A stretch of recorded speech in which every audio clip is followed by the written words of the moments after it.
안녕하십니까?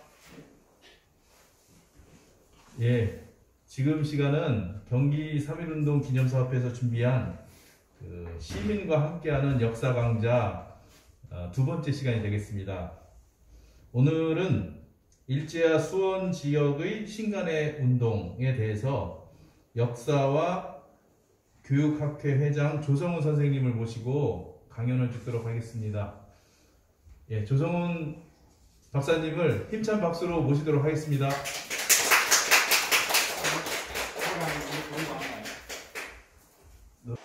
안녕하십니까, 조성훈이라고 합니다.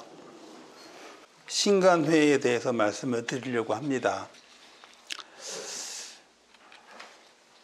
이 수원 지역은 사실은 꽤 일찍부터 동학이 들어왔다는 것을 여러분들은 다 아실 겁니다. 이 일대에서 꽤 큰 세력으로 영향력을 가지고 있었습니다. 사람들이 3.1운동에서 동학 또는 천도교가 역할을 한 것을 잘 알고 있지만 그 이후에 어떤 일을 했는지에 대해서는 많이들 모르시는 것 같아요. 그래서 제가 신간회 얘기를 좀 하려고 하는 거예요. 내일이 3.1운동이지만 수원 지역에서는 천도교가 종교 조직을 통해서 역할을 했단 말이죠. 그런데 그런 역할이 3.1운동 이후에도 꾸준히 이어진다는 사실을 말씀을 드리고 싶습니다. 특히 이 신간회 활동에서는 더욱 그렇습니다. 이게 수원이면 수원은 몇 개 권역으로 나뉘어져요. 이쪽이 오산입니다. 그리고 오산 옆에 양감이 붙어 있잖아요. 이쪽은 사회주의 세력이 강합니다. 3.1운동 이후에 사회주의가 들어오는데 이때 수원 지역 사회주의 운동을 이끌었던 사람들이 다 여기 출신들이에요. 대부분. 대표적인 인물이 박승극이라는 분입니다. 그리고 오산에는 이분은 양감 사람이고 오산에는 변기제가 있고 공석정이 있습니다. 공석정은 권리, 공시입니다.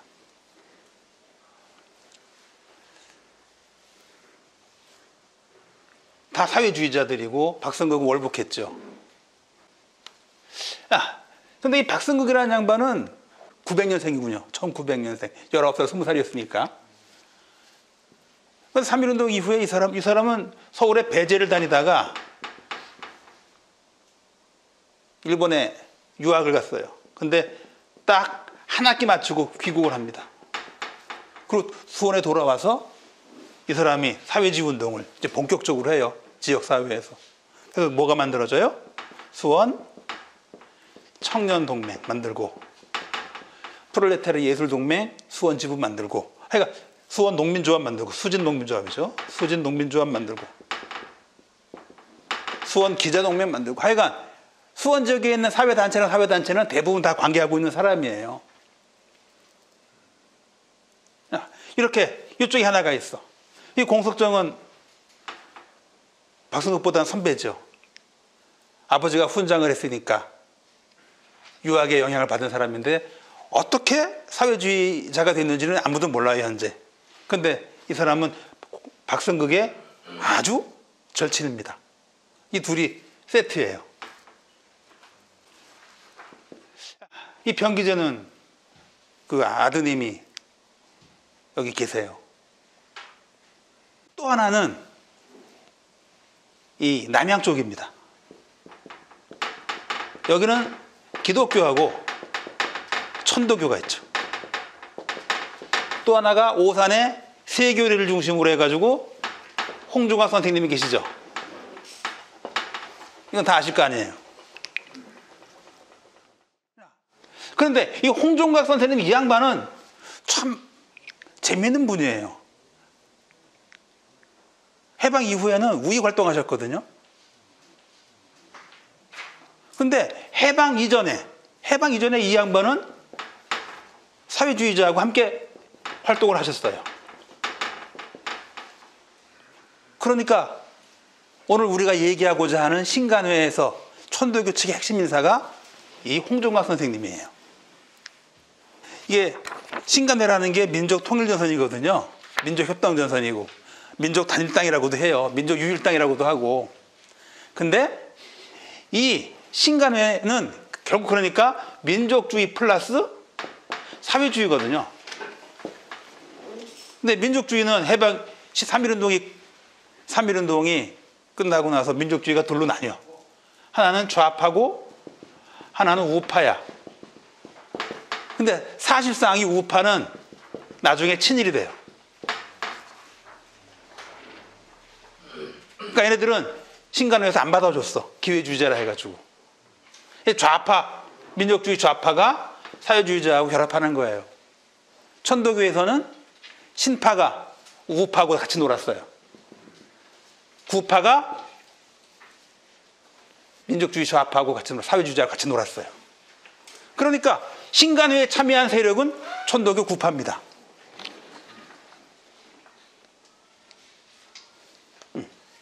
해서 이 사람들이 1927년 2월 17일 그때 신간회 본부를 만드는 거예요. 그리고 이후에 어떻게 돼? 각 지방에 지회를 만들겠죠. 신간회 지회는 원칙이 있어요. 1군 1지회. 하나의 군에 하나의 지회를 둬요. 물론 예외가 있습니다. 2개가 있는 곳이 있기도 해요. 땅덩어리가 큰 곳은 2개가 있기도 해요. 하지만 1군 1지회 원칙이 지켜져요. 그러면 이 신간회를 왜 만들었느냐? 3.1운동이에요. 우르르 다 일어났잖아. 근데 우리가 독립을 못했지 않습니까? 여기서 3.1운동을 평가할 때 우리가 조심해야 될 게 있어요. 저희들이 학교 다닐 때는 민족 최대의 독립운동이라 배웠거든요. 이거 진짜 곤란한 평가예요. 최대가 되고 최고가 되면 어떻게 돼? 그 이후는 이렇게 줄어드는 거잖아. 사그라드는 거잖아. 그러니까 그렇게 평가하면 안 된단 말이야. 어떻게 평가해야 돼? 분수령이다라고 평가를 해야 되는 겁니다. 분수령. 이게 계기가 돼가지고 다양한 독립운동이 생기는 거죠. 독립운동의 노선이 다양해지는 거야.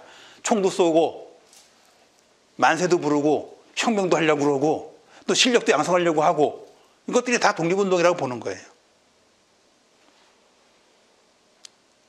그런데 그렇게 하다 보니까 어떻게 돼? 사회주의가 새로운 게 들어왔잖아. 이게 뭔지 몰라. 뭔지 모르니까 사람들이 고민을 하는데 뭔가 새로운 것 같아. 새로운 거 누가 좋아해요? 청년층이 좋아하잖아. 청년층을 중심으로 사회주의가 엄청난 영향력을 발휘합니다. 그래서 3.1운동 이후에 청년운동이 커진단 말이야. 동아일보에 어떤 기사가 나오냐면 서울에서 만도 우후 죽순격으로 청년단체가 하루에 3, 40개씩 생긴다고 그랬어요. 서울에서 만도. 어마어마한 거죠. 그러니까 이 청년운동을 지도할 전국 조직이 필요하잖아. 그래서 조선청년회 연합회라는 게 만들어져요. 이게 누가 지도했어? 민족주의 우파가 지도한 거야. 그게 22년에 만들어져요. 근데 바로 23년이 되면 그 조선청년회 연합회는 사그라들어. 왜? 사회주의 계열의 청년단체가 만들어졌기 때문이에요. 그래서 서울청년회 계열이 청년운동을 장악해버려요. 그럼 서울청년회 뒤에는 뭐가 있냐면 25년에 조선공산당이 조직되거든요. 이 조선공산당이 있는 거야. 이 조선공산당이 표면단체로 대중단체로서 만든 게 조선청년총동맹, 조선농민총동맹, 조선노동총동맹이 만들어져. 이걸 삼총이라고 그래요. 그걸 다 지도하는 거야. 그럼 결국 노동자, 농민, 청년을 공산당이 장악한 거잖아요. 그래서 지하에서 공산당이 대중운동을 장악해버립니다. 이 사람들은 더 찌그러들었겠지. 그러니까 이 사람들이 살아남으려고 뭐를 해? 자치운동을 한단 말이야. 자치. 일본의 식민지 지배를 인정하면서 그 안에서 우리가 자치하자. 이 자치의 논리가 뭐냐면 이게 실력의 양성이야.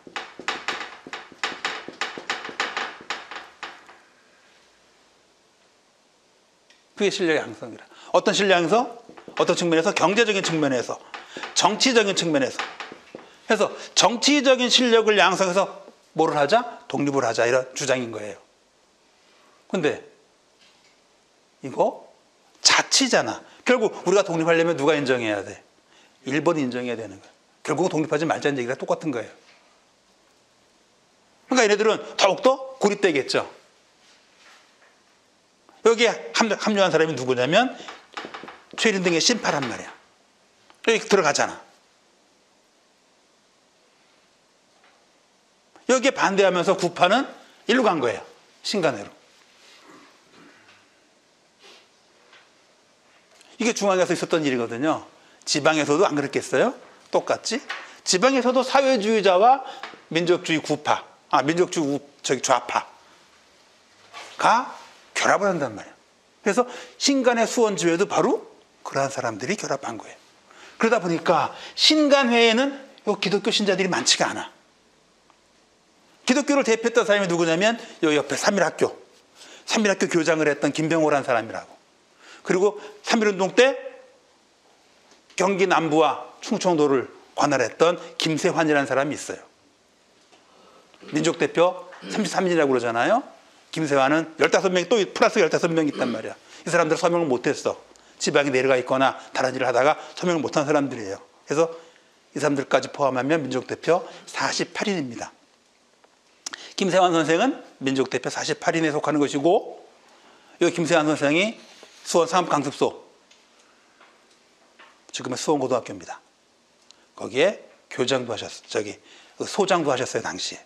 소장을 하고 또 뭐 했어? 3.1학교에서는 선생도 했어요. 그러니까 식민지 시기에 3.1학교하고 수원 상업강습소, 즉 수원고등학교는 선생들이 왔다 갔다 교류했어요, 보니까. 해서 이 기독교, 그리고 수원은 이상하게 성공회가 셌어. 성공회는 김노적이라는 분이 계셔요. 그리고 나중에 수원 지역에 3.1운동할 때 청년으로서 이끌었던 박선태라는 사람이 또 성공회 신자야. 박선태. 이분들이 있지만 이 김노적 선생은 망명을 했으니까 신간의 수원지회에 참여하지 못했겠지. 그리고 박선태는 신간의 수원지회에 참여를 해요. 큰 의미에서 기독교야. 근데 이 김병호라는 사람은 여기 참여를 해서 초창기에 임원도 하지만 나중에 되면은 수원부 협의회 의원도 한단 말이야. 지금의 지방의회 의원이란 말이죠. 그리고 조금 더 시간이 흐르면은 더 나쁜 짓 했을 수도 있어요. 그리고 이제 천도교가 있단 말이야. 그러니까 기독교가 신간회 단계에 와서는 많이 세력이 약화된 거야. 민족운동 진영, 수원적 민족운동 진영 내에서. 근데 천도교는 안 그래. 홍종각 선생이 꽉 잡고 있어요. 뭘 잡고 있어? 조직부. 신간회 수원지회의 조직부를 꽉 잡고 있었던 것이 천도교야.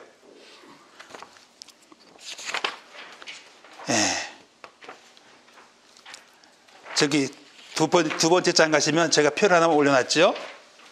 그리고 밑줄을 쳐놨을 겁니다. 설립대회 당시에 조직선전부 총무간사 홍종각, 간사 이연숙, 김현설이 아니라 김현조겠죠. 기록에는 설로 나와 있습니다. 그리고 1차 정기대회 때 조직선전부 홍종각, 또 간사에 이연숙 있죠. 윤준음도 있죠. 지금 여기 줄을 안 쳤네. 이연숙, 윤준음도 천도교입니다. 그리고 임시대회 때는 이게 확인이 불가능하고 3회 때 보면은 홍종각, 이연숙, 김현조 나와 있죠. 다 조직선전부에 있습니다. 조직부에 있습니다. 그리고 2차 임시대회 때도 이연숙이 들어가 있습니다. 그리고 30년에 가면은 조직부장이 홍종각이에요. 그리고 30년 8월 달에 조직부장 역시 홍종각으로 되어 있죠. 만들어지면서 신관회가 수원지회가 31년에 해소가 되거든요. 해소될 때까지 조직부를 꽉 잡고 놓질 않았어. 근데 집행위원장을 보면 박선태가 민족주의 계열이지만 그 밑에 30년이 되면 이게 바뀌어요. 이제 서기장이 변기제잖아요. 변기제 아까 사회주의자라고 얘기했잖아요. 이제 사회주의자가 아예 딱 전면에 나서게 되는 거예요. 때가 되면. 그때에도 조직부를 장악을 하고 있어요. 이게 되게 중요한 거예요. 신간의 수원지회의 조직은 천도교가 장악을 했다. 이거 무슨 뜻이냐면 천도교의 종교 조직이 신간회 수원지역 각 분회, 반의 조직 단위였을 가능성이 매우 높다는 겁니다. 그래서 뒷페이지로 가시면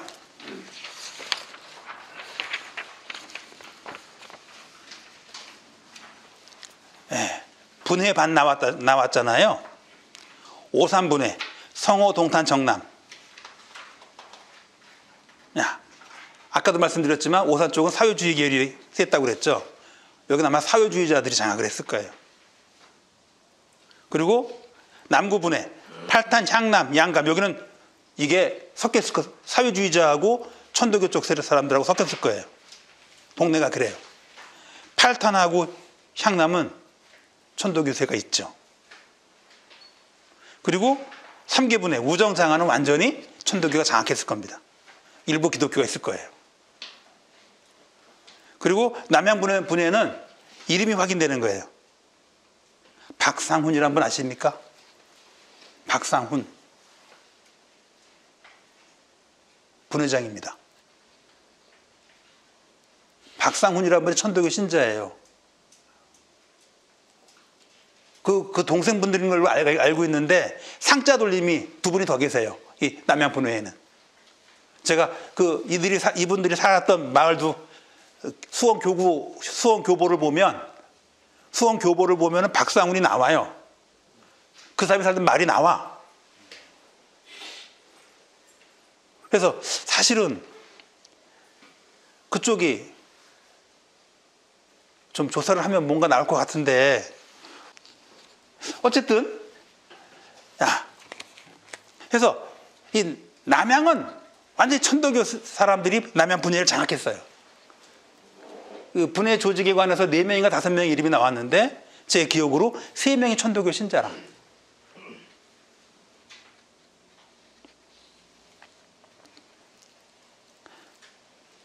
그리고 보세요. 반이 만들어진대.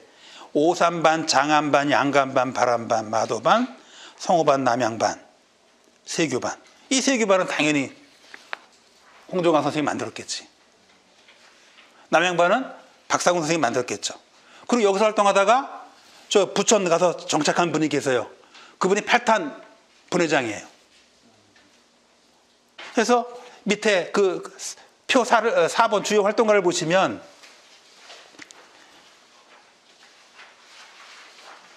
제가 천도교라고 이제 성향을 써놨잖아요. 성공회부터 쭉 있잖아요. 천도교 홍종각, 이연숙, 김현조, 그 다음에 박상훈, 여기 나오네. 천도교 남양청년동맹 위원장 했던 분이네요. 그리고 나청강. 이 나청강은 나이가 많은 분이에요. 94년에 동학에 참여하셨으니까 나이가 많겠죠. 그리고 이분은 월보에 상당히 이름이 많이 나와요. 그리고 여기는 안 나왔는데 양감 가면은 용소리라고 있습니다. 용소리 아시는지 모르겠네. 이 용소리가 재밌는 동네예요. 이 동네가. 이 동네는 사회주의자도 있고 천도교 수원교구 교구장 하시던 분도 여기 살았어요. 이렇게 보니까 맨날 제합리만 하시는데 제합리 이후에 천도교가 수원 지역에서 최소한 사회주의자와 함께 30년대 초반까지 수원 지역 민족운동을 이끌었다는 사실들을 확인하실 수가 있을 거예요.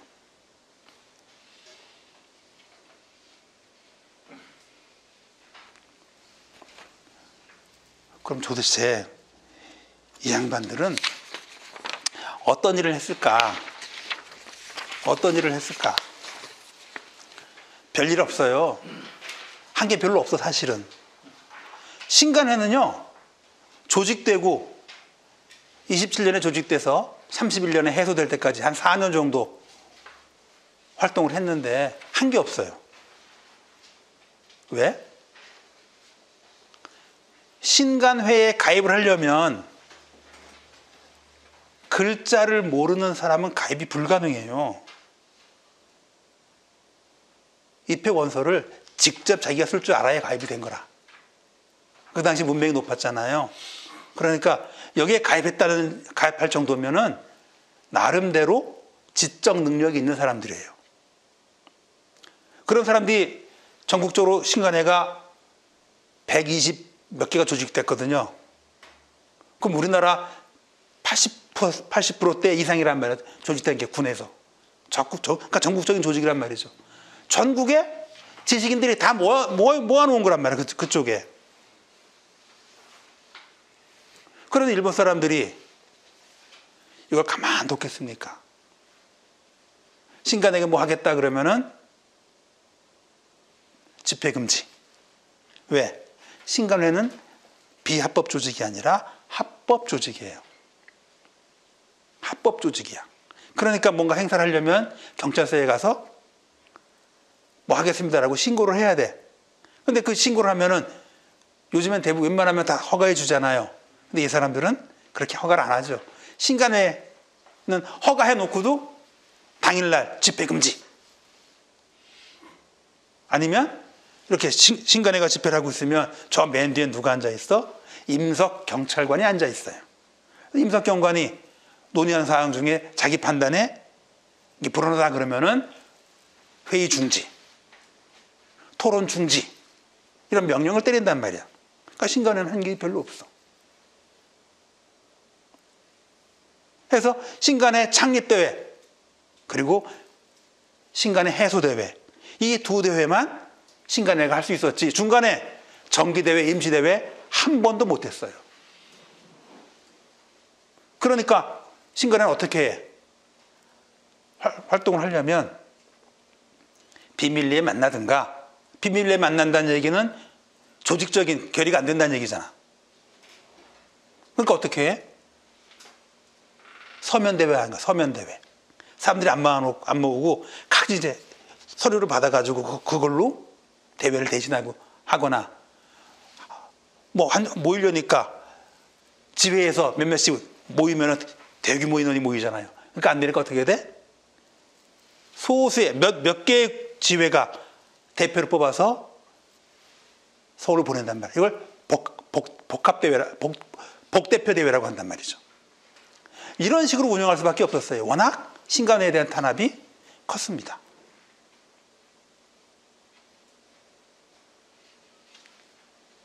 그러니 할 수 있는 일이 많지가 않아. 그러니까 신간회가 못하면 누가 하면 되겠어요? 신간회에 가입한 사람은 결국 누구냐면 이 동네 이런 사람들이야. 그럼 얘네들이 하면 되는 거야. 이 사람들이 하면 되는 거예요. 신간회는 원로에 해당되는 것이고 지역사회에서 이 사람들은 행동대에 해당하는 거란 말이지. 그러니까 신간회에서 논의가 안 되면 이 사람들이 논의하는 거야. 그 안에서 판단을 하는 거죠. 왜? 여기 대표가 신간회 임원이야. 여기 대표가 신간회 임원인 거예요. 그래서 이 사람들이 하는 거예요. 그래서 이 사람들의 배후에는 뭐가 있는 거냐면 신간회가 있는 거야. 그런 의미에서 신간회는 지역 민족운동의 지도기관의 역할을 한 거죠. 그러나 현실적으로 그게 밖으로 드러나지 않죠. 그래서 그 신간회가 해소된 다음에 해소될 때 이것도 같이 해소돼. 이 청년 동맹도 같이 해소돼요. 31년에. 그리고 이 해소된 이 사람들이 어디로 가냐면 농민조합으로 가. 농민조합의 청년부로 가게 되는 겁니다. 그래서 이 사람들이 농민조합 청년부에 딱 들어가. 그 청년부가 이 농민조합을 장악해버리죠. 그리고 이 청년부에서 비합법적인 활동을 해요. 농민조합이.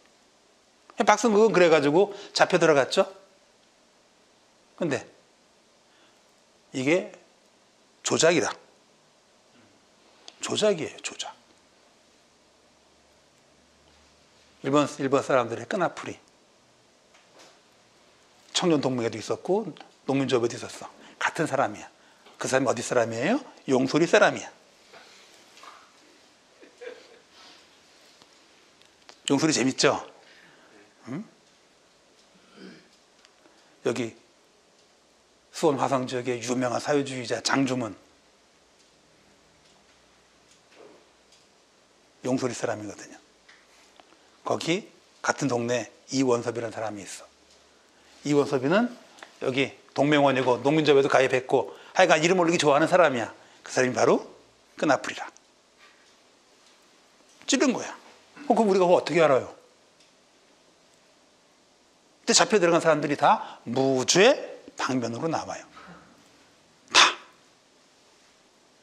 유죄 판결 받은 사람이 없어요. 그리고 그 과정에서 박성국도 잡혀가고 장주문도 잡혀가고 이원섭이도 잡혀가요. 근데 이게 조작된 사건이다라는 걸 누가 알려줘? 이원섭이가 알려줘. 재판 과정에서 자기는 나올 줄 알았단 말이지. 근데 이원섭도 유죄 판결 받고 떼기려고 하니까 재판정에서 내가 일본 경찰의 끈아풀이요라고 자기가 조작했어라고 자기가 풀었어. 이거를 박성극이 글로 썼어요. 박성극은 유명한 평론가예요. 사회주의 평론가. 당대의 대표적인 평론가가 김남천이라는 사람이 있어요. 이 김남천을 정면에서 비판한 사람이 박성극이야. 그래서 우리나라 최초의 수필집 박성극이 쓴 겁니다. 박성극의 책이 우리나라 최초의 수필집이야. 그게 다여집입니다. 국립중앙도서관에 있어요.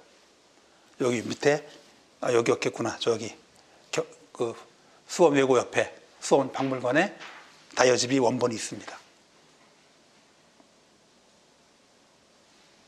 바로 그 다여집에 박성극이 자기의 경험을 글로 썼어. 소설을 썼단 말이에요. 거기에. 이건 소설이네요. 그 소설에 그런 얘기들이 다 나와요. 그 사실을 모르면 그게 사실을 바탕으로 한 소설인지 아닌지 우리가 모르잖아요. 처음에 저도 몰랐는데 나중에 그 얘기를 알고 그걸 다시 읽어보니까 이건 바로 그 얘기를 쓴 거더라고. 그래서 박성극의 다여집은 자기의 경험을 쓴 것 같아. 박성극은 적극적으로 친일을 하진 않았지만 나중에 그 일본의 전시 동원 체제에 이름을 올려요. 적극적으로 하진 않았어요. 그리고 그 글의 내용도 그렇게 친일적인 게 아니야. 그냥 잡기를 썼어. 근데 그게 바로 전시 동원 체제를 선전하는 책에 수록되어 있으니까 저는 박성극이를 조금 다르게 봐야 된다고 생각을 하고 있는데 수원에 현재 있는 그 사람들은 박성극을 그렇게 생각하지 않고 띄우려고 하죠. 그거는 이제 자료가 나오는 것에 따라서 달라질 겁니다.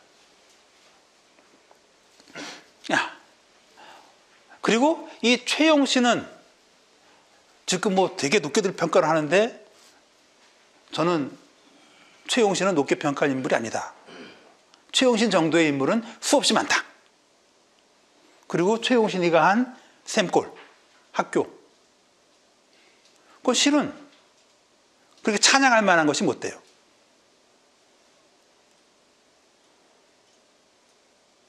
근데 최용신은 지금 독립유공자라.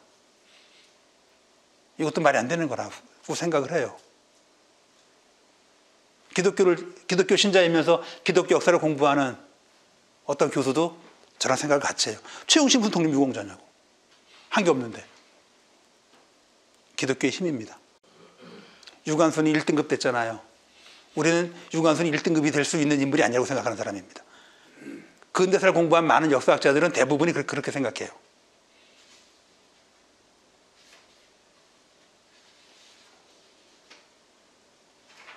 (1등급) 몇 명 안 됩니다. 대한민국자 몇 명 안 돼요. 10명이 안 될 겁니다. 제 기억으로. 그런데 다른 분들하고 유관순을 비교해 보세요. 비교가 안 됩니다. 활동한 내용이. 몇 년인지 정확히 기억이 안 납니다. 한참 30년대쯤으로 기억이 되는데 동아일보 아주 조그맣게 2줄짜리야 기사가. 우리가 다 아는 제암리를 한자로 어떻게 씁니까? 라는 독자 투고가 있었어요. 우리가 다 아는 제암리.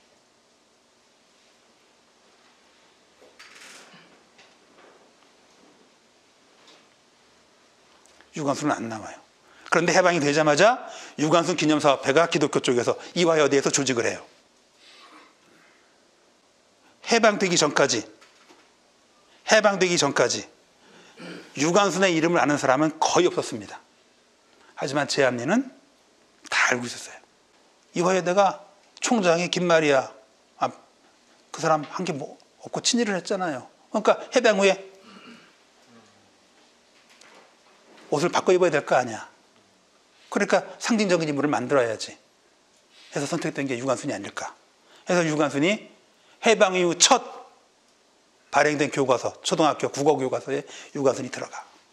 기독교의 힘이에요. 기독교는 지금도 엄청난 자료집을 만들었어요. 민족운동한 자료집들. 근데 천도교는 왜 자료집 안 냈는지 모르겠어. 자료집 만드셔야죠. 자료집 만드세요. 엄청나게 많은데 그걸 왜 안 만들고. 이해가 안 돼, 이해가. 그럼 저희 같은 사람이 그 자료집 이용해서 글 씁니다. 그게 선행되지 않으면 선양사업은 힘들어지죠. 모든 선양사업의 첫 번째 단초는 자료집이에요. 그래서 홍종각 선생님에 대한 글을 제가 쓰고 싶었어. 자료가 없어서 못 썼어요. 우리 같은 사람이 쓰지. 성주영 선생이 글을 쓰면 뭐라고 얘기합니까? 호교적인 입장에서 글 썼다고 얘기할 거란 말이죠. 제가 글을 쓰면 호교적인 얘기라는 말을 안 듣습니다. 그래서 그런 부분들에 대해서 여러분들이 좀 생각해 주시는 게 좋지 않을까. 제가 여기 와서 좀 강의를 해달라는 말을 들었을 때 처음에 거절하려고 했어요. 근데 대화를 하다가 그래 그럼 평소에 내가 생각하던 이런 얘기들을 좀 해야겠다. 오겠다고 한 겁니다. 좀 신뢰가 안 되었길 바랍니다. 감사합니다.